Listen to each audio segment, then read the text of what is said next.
I'm going to get a lot of examples in on this video, I think. Start off with kind of a basic one.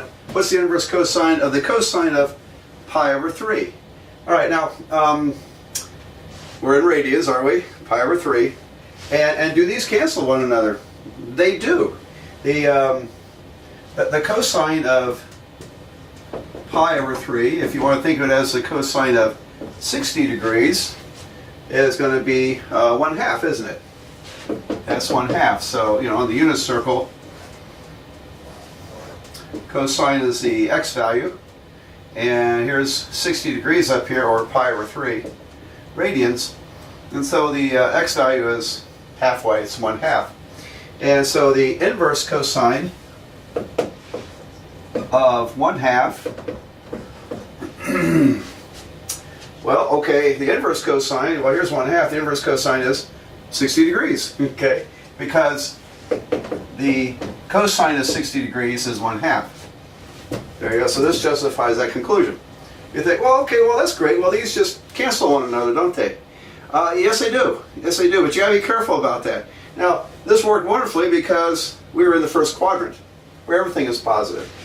So let me change this problem a bit, and let's make it the inverse sine. This is where things could go wrong if you're careless. Inverse sine of the sine of, what do I want to do? How about we make it minus 240 degrees. Minus 240 degrees. Alright, so, where is that? Does this just cancel and give us minus 240? Well, I hope your ears perked up, because we can't say this equals negative 240. Because negative 240 is where? It's in the, well, I have to go backwards. From 0 degrees, minus 90, minus 180, minus 240 is right here. We're in the second quadrant. And the sine value in that quadrant is square root of 3 over 2. There's 1, so it's almost 1. Square root of 3 over 2. So this is the inverse sine of the square root of 3 over 2. And the inverse sine of square root of 3 over 2 is literally positive 60 degrees. First quadrant. So we can't say that we always just cancel these.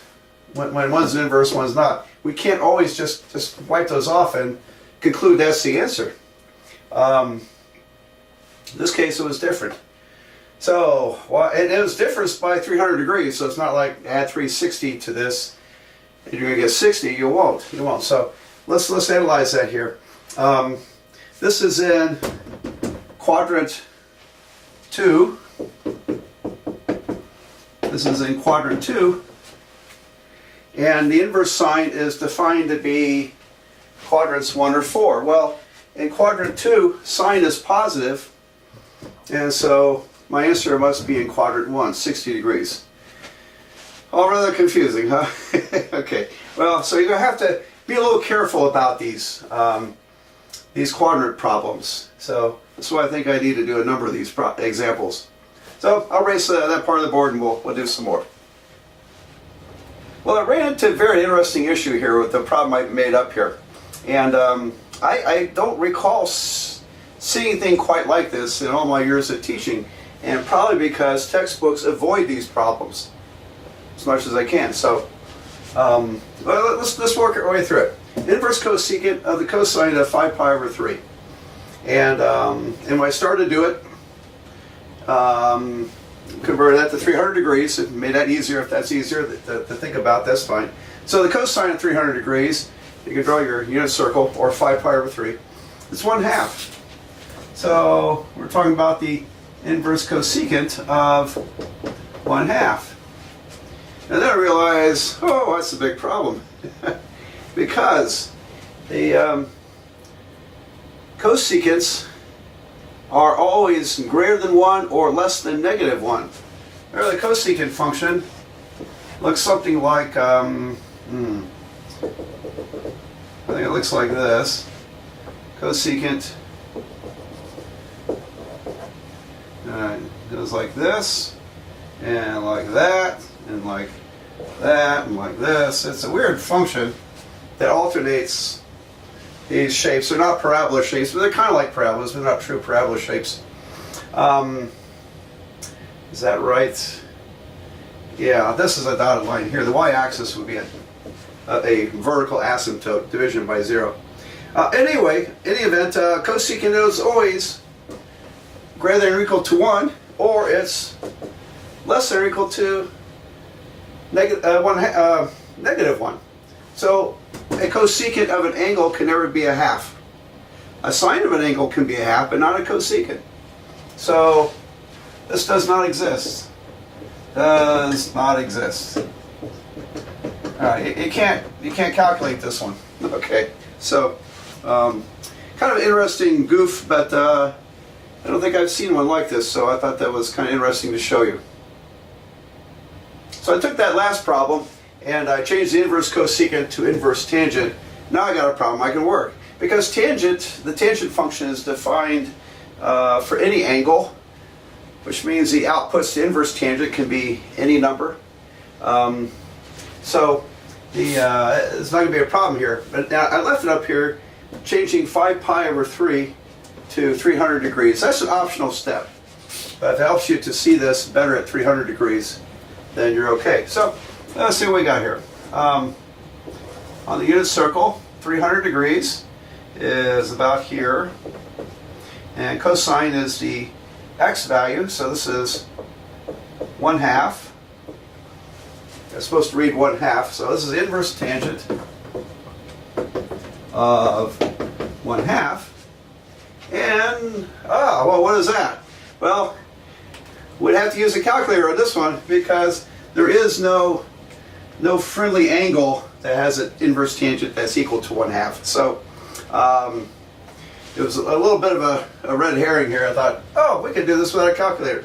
No, this one needs a calculator because our inverse tangents, we can work with square root of 3 over 3, square root of 3 over 1, or negatives of those. All right, so I am going to have to go with inverse tangent 0.5 or 1/2 is about 26.57 degrees, or now if it started in radians, we probably ought to go back to radians. So I'm going to multiply by, how do you do that? You multiply it by pi and divide by 180, and you get 0.4636 radians. All right, so that one, it would by necessity have to be done on a calculator. But the answer is in the first quadrant, because the cosine is positive, even though this angle is in quadrant 4, the cosine is a positive number, and the inverse tangent of a positive number is going to push you back in quadrant 1. So that's why we end up with around 26 some degrees. I made up 4 problems for us to drill through, and I must have been daydreaming. I erased our chart over there, so hopefully you've got it written down. If not, just go back in the video and find it. So I think I've got it stored up here. So how about you try all 4 of these? See if you can get those without using a calculator. All right, don't use a calculator on this. And see if you can get this. And let's go with both degrees and radians just for the practice.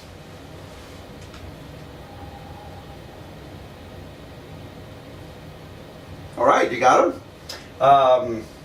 Like I said, don't use a calculator on this, because you'll learn more without the calculator. Now, if you want to check yourself on a calculator, that's fine. But anyway, but how would you do inverse secant of -2 on a calculator? Let's talk about that later. Okay, I'm going to do it without a calculator. So inverse secant is, well, a couple ways to think about it. Inverse secant of -2 would be the same as the inverse cosine of -1/2.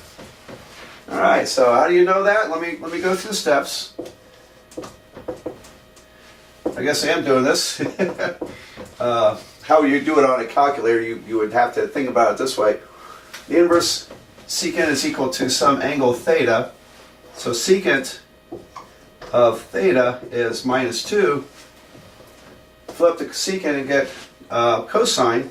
Cosine theta is minus 1/2. The reciprocal of minus 2.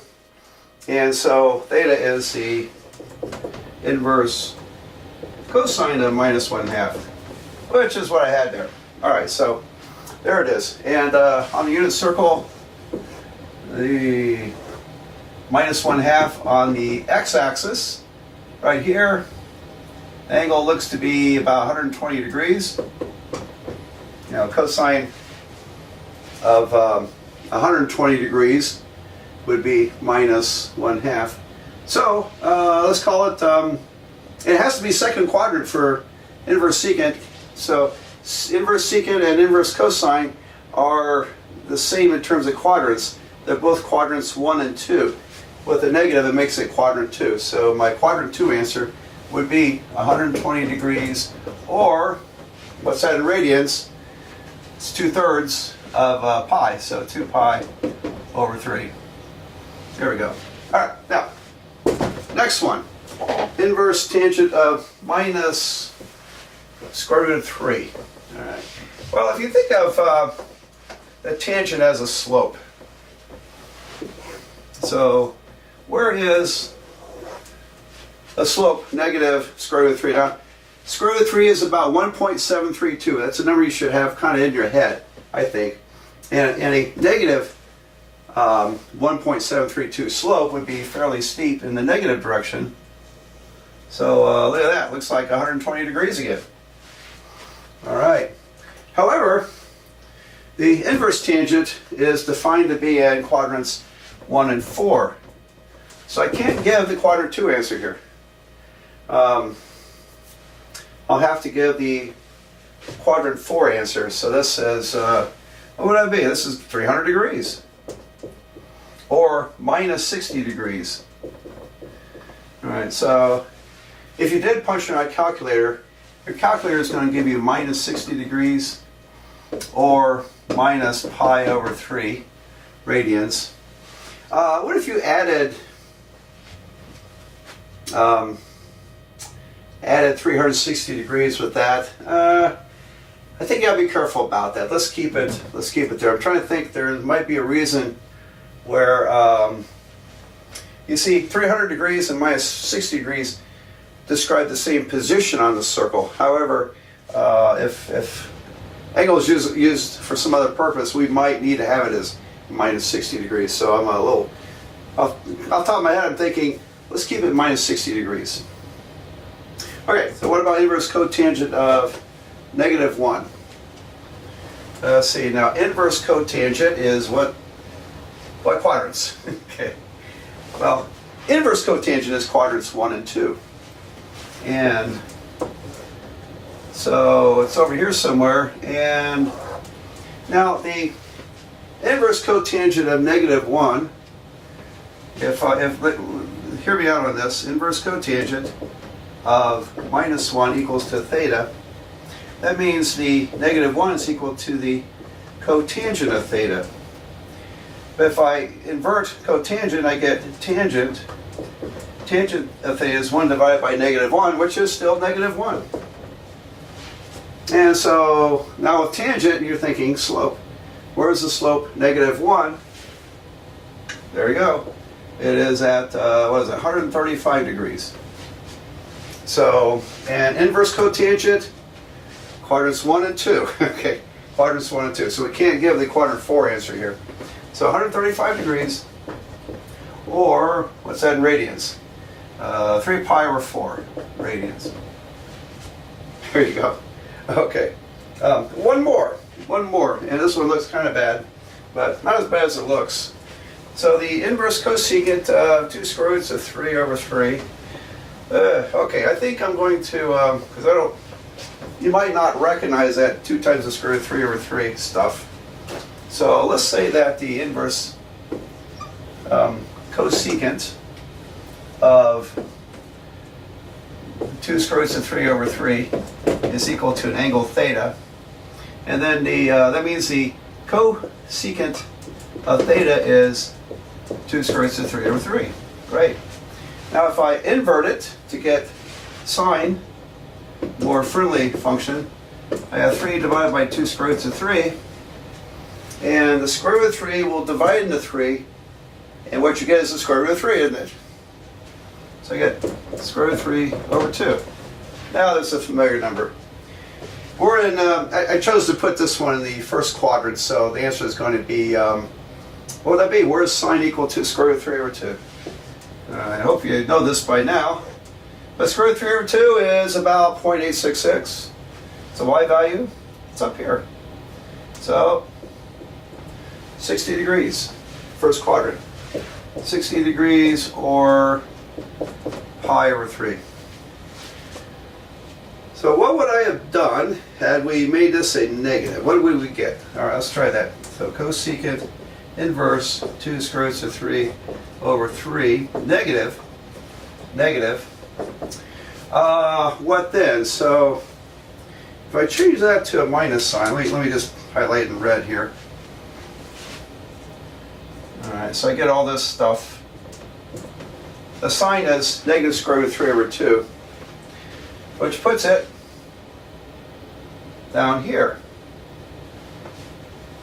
in quadrant 4. Can cosecant, is cosecant defined in quadrant 4? Yes. Sine, inverse cosecant, all quadrant 4. So that would be minus 60 degrees or minus 60 degrees or minus pi over 3 radians.